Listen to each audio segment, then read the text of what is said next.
தூத்துக்குடி நிலா seafood சாலையில் வாயு கசிந்ததில் மர்மம் நீடிப்பதாக தகவல் வெளியாகியிருக்கிறது. நிலா சீஃபுட் சாலை வாயு கசிவு சம்பவத்தில் உண்மையை மறைக்க முயற்சி நடைபெறுவதாக தகவல் வெளியாகியிருக்கிறது.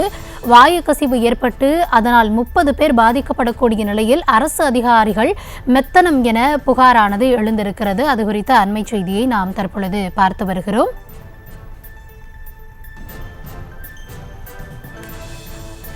இதுகுறித்த விவரங்களோடு களத்திலிருந்து இணைகிறார் எம்முடைய செய்தியாளர் ராஜேஷ். வணக்கம். தூத்துக்குடி நிலா சீஃபுட் சாலையில் நேற்று தினம் வாயு கசிவு ஏற்பட்டிருக்கிறது. இதனைத் தொடர்ந்து ஏறத்தாழ 30க்கும் மேற்பட்ட பெண்கள் மருத்துவமனைகளில் அனுமதிக்கப்பட்டிருக்கிறாங்க. தற்பொழுது நமக்கு கிடைத்திருக்கும் தகவல்படி ஏற்கனவே 2014லும் இதுபோன்ற ஒரு சம்பவம் நடந்திருக்கிறது. ஆனால் தற்பொழுது மீண்டும் அதே சம்பவம் அதே ஆலையில் நடைபெற்றிருக்கிறது. அதிகாரிகள் மெத்தனமாக செயல்படுகிறார்கள், உண்மையை மறைக்க முயற்சிப்பதாக தகவல் வெளியாகி இருக்கிறது. ஆக்சுவலா அங்க என்ன நடந்தது, என்ன உண்மையை மறைக்க முயற்சிக்கிறார்கள், விரிவான விவரங்கள் என்ன?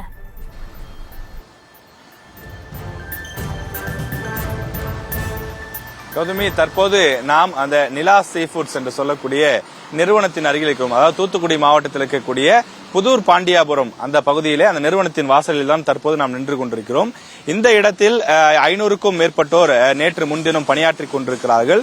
அப்படி பணியாற்றி கொண்டிருக்கும் போது திடீரென அமோனியா வாயு வெளியானதாக கூறப்படுகின்றது. எனவே அதில்தான் பலருக்கும் மூச்சு திணறல், வாந்தி, மயக்கம் போன்றவை ஏற்பட்டு அவர்கள் மருத்துவமனையிலே அனுமதிக்கப்பட்டிருக்கிறார்கள். அலறி துடித்துக் கொண்டு வெளியிலே ஓடி வந்திருக்கிறார்கள் பதறி போய்.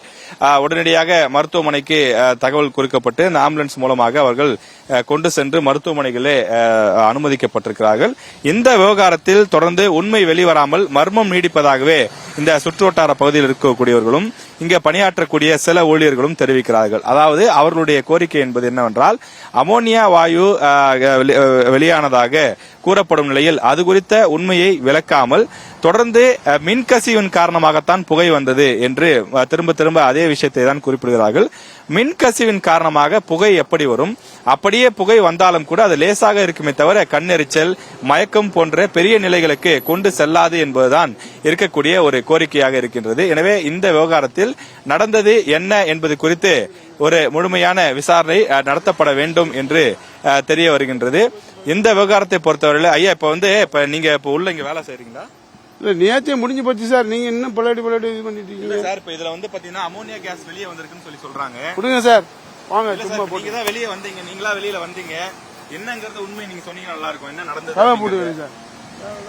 நாம் தற்போது நேரலையில் பேசிக் கொண்டிருக்கும் போதே உள்ளே இருக்கக்கூடிய அந்த பாதுகாவலர் வெளியிலே வந்தார். இது நேற்றே முடிந்துவிட்ட விவகாரம், எதற்காக மீண்டும் மீண்டும் இதே விஷயத்தை நீங்கள் பேசுகிறீர்கள் என்று நம்மிடம் வாக்குவாதம் செய்தார். நாம் திரும்பவும் கேள்வி கேட்ட பிறகு அவர் உள்ளே சென்று விட்டார். இந்த விஷயத்தை பொறுத்தவரையிலே அரசு அதிகாரிகள் மெத்தனமாக செயல்படுகிறார்களா என்று இந்த பகுதியில் இருக்கக்கூடியவர்கள் கேள்வி எழுப்புகிறார்கள். ஏனென்றால் இதே போன்ற சம்பவம் 2014 ஏற்பட்டிருக்கிறது. 2014 அமோனியா வாயு என்பது வெளியாகி இருந்த நிலையில் அப்போது 54 பேர் மருத்துவமனையில் அனுமதிக்கப்பட்டார்கள். அதே போன்ற சம்பவம் 10 ஆண்டுகளில் 2வது முறையாக நடைபெற்றிருப்பதால் இது பெரும் பரபரப்பை ஏற்படுத்தியிருக்கின்றது.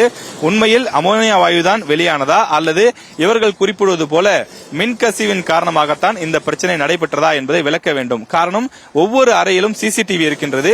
இங்கு பணிகள் நிறுத்தப்பட்டிருப்பதாக குறிப்பிடுகிறார்கள். ஆனால் நேரலையில் நாம் தற்போது பார்த்துக் கொண்டிருக்கிறோம். உள்ளே பல பணியாளர்கள் உள்ளே இருக்கிறார்கள். காலையிலிருந்து நாம் இங்கேதான் நின்று கொண்டிருக்கிறோம். தொடர்ந்து இந்த பகுதியில பணியாளர்கள் உள்ளே வேலை பார்த்துக் கொண்டுதான் இருக்கிறார்கள்.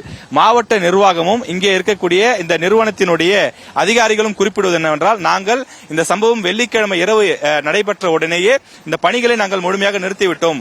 இங்கே உள்ளே பணியாளர்கள் யாருமே வேலை செய்யவில்லை, தற்காலிகமாக பணிக்கு விடுப்பு கொடுக்கப்பட்டிருக்கிறது என்று குறிப்பிடுகிறார்கள். ஆனால் நாம் நேரடியாக தற்போது திரையிலே பார்க்கின்றோம். உள்ளே பல பணியாளர்கள் இருக்கிறார்கள். காலை 7 மணி முதல் இங்கே நின்று நாம் காரில் வாட்ச் பண்ணிட்டு தான் இருக்கிறோம். பல பணியாளர்கள் தொடர்ந்து உள்ளே வந்து கொண்டுதான் இருக்கிறார்கள். உள்ளே என்ன மாதிரியான பணி நடைபெறுகிறது, ஏன் இந்த பணி நிறுத்தப்படவில்லை, உண்மையில் என்னதான் நடந்தது என்ற விவகாரம் தெரியாமலேயே இந்த பணிகள் தொடர்கின்றது. அதாவது இது மக்களினுடைய உயிர் சம்பந்தப்பட்ட விஷயம். நமக்கு தெரியும், அமோனியா வாயு என்பது மிகவும் ஒரு ஆபத்தானது. அது அளவுக்கு அதிகமாக உள்ளே சுவாசிக்கப்பட்டால் உயிரே போகக்கூடிய அளவுக்கு மோசமான பின்விளைவுகளை ஏற்படுத்தும். அப்படிப்பட்ட அந்த விஷயத்திலே மெத்தன போக்கு கூடாது. நேற்று, அதாவது வெள்ளிக்கிழமை இரவு இந்த விவகாரம் நடைபெற்ற பிறகு அரசினுடைய உயர் அதிகாரிகள் சம்பவ இடத்திற்கு வரவில்லை. குறிப்பாக மாவட்ட ஆட்சியரும் இந்த சம்பவ இடத்திற்கு உடனடியாக வரவில்லை. ஆனால் அமைச்சர் கீதா ஜீவன், இந்த மாவட்டத்தை சேர்ந்தவர், சமூக நலத்துறை அமைச்சர், அவர் இந்த பகுதிக்கு விரைவாக வந்து ஆய்வு மேற்கொண்டிருக்கிறார். அமைச்சர் விரைவாக வந்ததனுடைய அந்த காரணம் என்ன, அரசு உயர் அதிகாரிகள் ஏன் விரைவாக இந்த இடத்திற்கு வந்து ஆய்வு செய்யவில்லை என்பது உள்ளிட்ட பல கேள்விகள் எழுகின்றது. 10 ஆண்டுகளில் 2வது முறையாக இப்படி ஒரு சம்பவம் நடைபெற்றிருக்கக்கூடிய நிலையிலே நாம் இங்கே செய்தி சேகரிக்க வந்தாலும் கூட, உள்ளே என்ன நடந்தது என்ற விவரங்களை கேட்க வந்தாலும் கூட அவர்கள் தகவலை தர மறுக்கிறார்கள். இங்கே நின்று நாம் செய்தி சேகரிக்கவோ அல்லது நேரலையில் பேசுவதற்கோ உள்ளே இருக்கக்கூடியவர்கள் கடுமையான அந்த எச்சரிக்கையை விடுக்கிறார்கள், நம்மிடம் வாக்குவாதம் செய்கிறார்கள், நம்மை இங்கிருந்து பேசி அனுப்புவதிலேயே குறியாக இருக்கின்றார்கள். ஆனால் இந்த நிறுவனம் அமைந்திருக்கக்கூடிய இடத்திலிருந்து வெறும் 100 மீட்டர் தூரத்தில் இங்கு நூற்றுக்கணக்கான வீடுகள் இருக்கின்றது. ஒளிப்பதிவாளர் கருப்பையா உங்களுக்கு தற்போது காண்பிக்கின்றார். தற்போது அந்த நிறுவனத்தினுடைய நிலா சீ ஃபுட்ஸ் என்று சொல்லக்கூடிய அந்த நிறுவனத்தினுடைய நுழைவாயில் திறக்கப்படுகின்றது. தொடர்ந்து வாகனங்கள் உள்ளே வந்து கொண்டுதான் இருக்கின்றது. இங்கே பணியாற்றக்கூடிய பணியாளர்களும் ஊழியர்களும் தொடர்ந்து உள்ளே சென்று கொண்டுதான் இருக்கிறார்கள். நிறுவனத்துக்கு உள்ளேயும் பலரும் தரையிலே அமர்ந்திருக்கக்கூடிய காத்திருக்கக்கூடிய அந்த காட்சியை நாம் பார்க்கின்றோம். இது பல டிகிரி செல்சியஸ் அளவிற்கு குளிர்பதப்படுத்தக்கூடிய இடம் என்பதனாலே முழுக்க கவர் செய்து கொண்டுதான் அங்கே பணியாற்றுவார்கள். பெண் ஊழியர்கள் உள்ளே செல்லக்கூடிய அந்த காட்சியை நாம் பார்க்கின்றோம். உள்ளே தொடர்ந்து பணி நடைபெற்றுக் கொண்டுதான் இருக்கின்றது. பல டிகிரி செல்சியஸ் உறை வெப்பநிலையிலே இங்கு அந்த இறால், மீன் போன்றவையெல்லாம் உறைய வைக்கப்பட்டு அவை ஏற்றுமதி செய்யப்படுவதாக கூறப்படுகின்றது. இந்த நிறுவனத்திலிருந்து வெறும் 100 மீட்டர் தொலைவிலேயே நூற்றுக்கணக்கான வீடுகள் இருக்கின்றது. நாம் தற்போது நிலா சீ ஃபுட்ஸ் அந்த நிறுவனத்தினுடைய வாசலிலே தான் இருக்கின்றோம். இங்கிருந்து பார்க்கின்றோம், அருகிலேயே இவ்வளவு வீடுகள் இருக்கிறது. இந்த வீட்டில் இருக்கக்கூடியவர்கள், இந்த பகுதியில் வசிக்கக்கூடியவர்களிடம் நாம் பேட்டி எடுக்கும் போது அவர்கள் அச்சத்தை தெரிவிக்கிறார்கள். இதுபோன்று கொடூரமான விஷத்தன்மை இருக்கக்கூடிய, அதிகமான அந்த தன்மை இருக்கக்கூடிய அமோனியா வாயு போன்றவற்றை பயன்படுத்துகிறார்கள். 10 ஆண்டுகளில் 2 முறை இது போன்ற விஷயம் ஏற்பட்டிருக்கிறது. நள்ளிரவிலே இது ஆபத்தாக அதிகமான அந்த அமோனியா வாயு கசிவு வெளியாகி இருந்தால் எங்களுடைய நிலைமை என்னவாகி இருக்கும்? நாங்கள் என்ன தவறு செய்தோம்? இந்த நிறுவனத்திற்கு அருகிலே வீடு இருப்பது மட்டும்தான் எங்களுக்கு பிரச்சனை. நாங்கள் பல ஆண்டுகளாக வசித்துக் கொண்டிருக்கிறோம். இவர்கள் நிறுவனத்தை கொண்டு வந்ததற்காக நாங்கள் வேறு இடத்திற்கு சென்றுவிட முடியுமா என்றெல்லாம் அருகில் இருக்கக்கூடியவர்கள் கேள்வி எழுப்புகிறார்கள். எனவே இந்த விவகாரத்தை அதிகாரிகள் ஒரு முக்கிய விஷயமாக எடுத்துக்கொள்ள வேண்டும். சென்னையில கூட கடந்த டிசம்பர் மாதத்தில் இதே போன்று அமோனியா வாயு வெளியாகி இருந்தது. அந்த அமோனியா வாயு வெளியானவுடன் உடனடியாக சில மணி நேரங்களிலேயே அதிகாரிகள், மாசு கட்டுப்பாட்டு வாரியத்தை சார்ந்தவர்கள் விரைந்து வந்து அங்கு ஆய்வு நடத்தினார்கள். அந்த நிறுவனத்தில் அமோனியா வாயு கசிவு உறுதி செய்யப்பட்டு அந்த நிறுவனத்திற்கு சீலும் வைத்திருந்தார்கள். ஆனால் இந்த இடத்தை பொறுத்தவரையில் இவர்கள் உண்மையிலேயே என்ன நடந்தது? ஏனென்றால் நிறுவனத்திற்குள்ளேயே அங்காங்கே சிசிடிவி கேமராக்கள் இருக்கின்றன. நிறுவனம் சொல்வது ஏசி தான் வெடித்தது என்று குறிப்பிடுகிறார்கள். ஆனால் இங்கே பணியாற்றுபவர்களும் வெளியிலே அக்கம் பக்கம் வீடுகளில் இந்த பகுதியில் வசிக்கக்கூடியவர்களும் அமோனியா வாயு கசிவு தான் ஏற்பட்டது என்று குறிப்பிடுகிறார்கள். இது உண்மை நிலை தெரிய வேண்டுமானால் சிசிடிவி காட்சிகள் வெளியிடப்பட வேண்டும். சிசிடிவி காட்சிகளை வெளியிட்டால் அதனுடைய உண்மைத்தன்மை நமக்கு தெரிந்துவிடும். ஏசி வெடித்திருந்தால் அந்த ஏசி வெடித்ததற்கான சிசிடிவியை அவர்கள் வெளியிடலாம். ஆனால் அதை வெளியிட மறுக்கிறார்கள்.